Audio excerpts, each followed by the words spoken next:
What a crazy week of football. Arsenal humbling Madrid, Inter Milan putting the scene on notice, Barcelona pretty much killing off the tie, and PSG getting the job done at home. It's been a very good week for football. But let's see if everybody else agrees. We finished third in that Champions with 34 teams in it. We finished third. Madrid had to play a playoff even to get into that, right? So what are people just discounting all the performances that made us finish third? We only lost one game. That was away against Inter, 1-0. Aston Villa are in the quarterfinals of the Champions League. If that doesn't tell you not to write anybody off, I don't know what will. Y'all thought it was done? Nah, because the second leg is in Santiago Bernabeu, and things that happen there can never be explained. Bro, you're not coming back. Madrid fans, it's over. It's over. If Arsenal concede one goal, then Madrid will get the second goal very quickly after that, and then it'll be game on. But I don't think that Arsenal will concede. I don't think Real Madrid are coming back. I think it's over. It's over. Pre-season started on Wednesday, Madrid fans. It's over.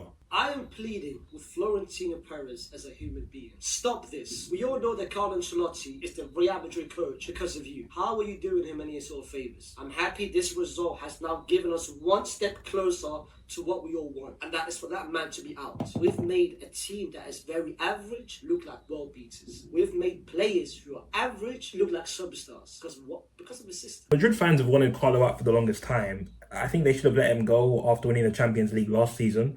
But it's not his fault. He has been given, this is what he's been given to work with. Madrid have pretty much now gone down the traditional PSG route by just bringing in the names and just throwing it at the manager. Signing Mbappe didn't make sense. Signing Bellingham didn't make sense. You have a front three of Vinny, Mbappe, and Rodrigo, but they're all left wingers. And Bellingham, signing him didn't make sense either. He's a decent player, but he's not going to give you what Modric gives you or what Toni Kroos gives you, especially for the amount that they signed him for. It wasn't really worth it, I'll be honest with you. POV, you leave Tottenham Hotspur to win the Champions League, but you realise that the Champions League has levels to it, and Inter Milan have cooked Bayern Munich. A lot of people might not know this because the whole timeline, the whole TikTok was filled with Arsenal, and fair enough, Arsenal versus Real Madrid was probably the big game everybody wanted to watch, but Bayern Munich have lost 2-1 to Inter Milan at home. I'm going to tell you why that is absolutely terrible. In this year's Champions League, Inter Milan have conceded the least amount of goals. I'm surprised Bayern was even to get a goal. But to be honest, Bayern are cooked because without Musiala, Harry Kane missing big chance. Harry Kane's been unbelievable this season, let me just add. I don't know how Kane missed that chance. Someone like Harry Kane, I know a lot of strikers have a problem finishing, but Harry Kane was not one of them that I expected to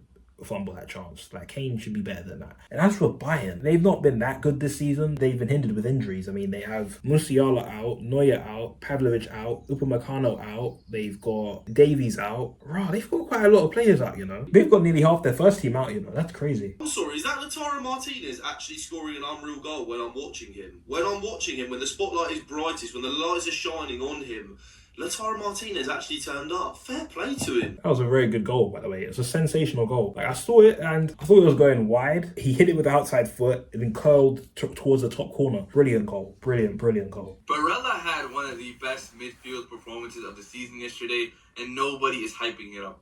The guy was sensational versus Bayern Munich. He gives you everything in midfield. He's a top 3 midfielder in the world, one of the best 8s in the world, and his teammates and him, they don't get the hype they deserve. He's right. Inter are the dark horses, and they really deserved the Champions League 2 years ago. They're due a Champions League title. Simeone Inzaghi has built a brilliant team over there. Will this substitution potentially go down as one of the worst substitutions of all time? Taking off Matty Cash to bring on Axel Disasi to play right back against Kavicha Kvaratskhelia. Emery, I don't know what they told you, but Disasi cannot play right back. You literally threw Disasi at the walls.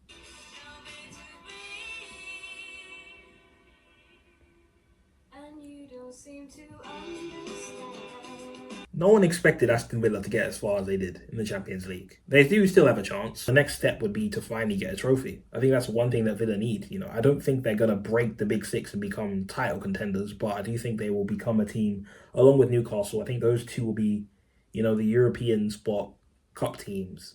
And I think they'll be there. They're the richest clubs. They are. They're one of the richest clubs, so they can do that. And Aston Villa, they've built a very solid squad for their manager. Who would have thought in a million years that an attacking trio of Kvaratskhelia, Dembele, and do it would make it further in the Champions League than Neymarcito, Lionel Messi, and Kylian Mbappe. It sounds absolutely ludicrous when you think about it, but these three are absolutely magisterial. Ousmane Dembele has been one of the best players in the world this season. This season, he's showing all that potential he had as a young man, all the talent he has. He's showing why Barcelona spent so much money on him, but he's not doing it at Barca, he's doing it at PSG. Kvara is showing why he had the nickname Kvaradona. Did you guys forget that he was a main reason why Napoli won the Scudetto a couple of years ago? Yes, The man yes. is a filthy bowler. Last but not least, I cannot forget to talk about the French star boy. Doué is an unbelievable footballer. His idol is Neymarcito. He's got a lot of talent, but he just needs to work on his decision making. That's a very fluid front three, by the way. They've gone from the Galactico method to squad building, and Real Madrid have done the opposite. They've gone from squad building to the Galactico method, and you can see the results.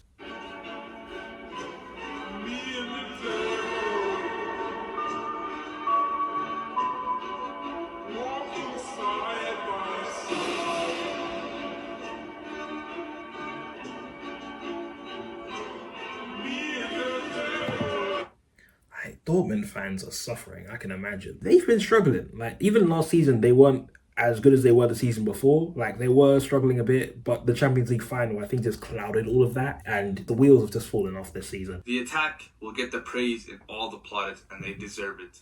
But this is what makes Barcelona special.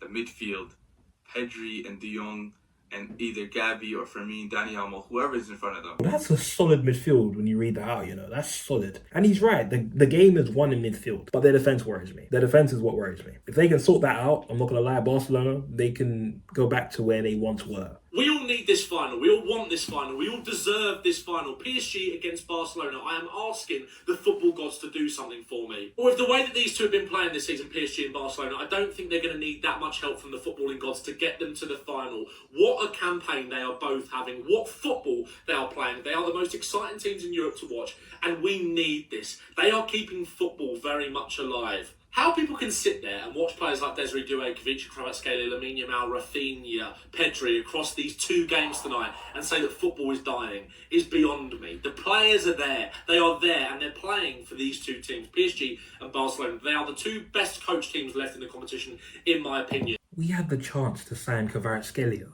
and we didn't take it. We were linked with Garnacho. And Chelsea fans didn't say anything. I swear, our fan base don't deserve good things. Our fan base don't deserve good things, I swear. We let Luis Enrique go to PSG. We let Kvaratskhelia go to PSG. We let De Ligt go to Man United. Our fan base don't deserve good things. That should have been an outrage within the fan base. Our fan base don't deserve good things. But the football world deserves one good thing. And that is potentially one of the best Champions League finals in a long time. PSG versus Barcelona. The football world needs this. God, I'm not even religious, but God, make this final happen. This is it. This could be one of the best games at club football that we've seen in a while. Football has been dying. This is what we need. This is the type of games where football lives up to the advertisement. We need this. We need this.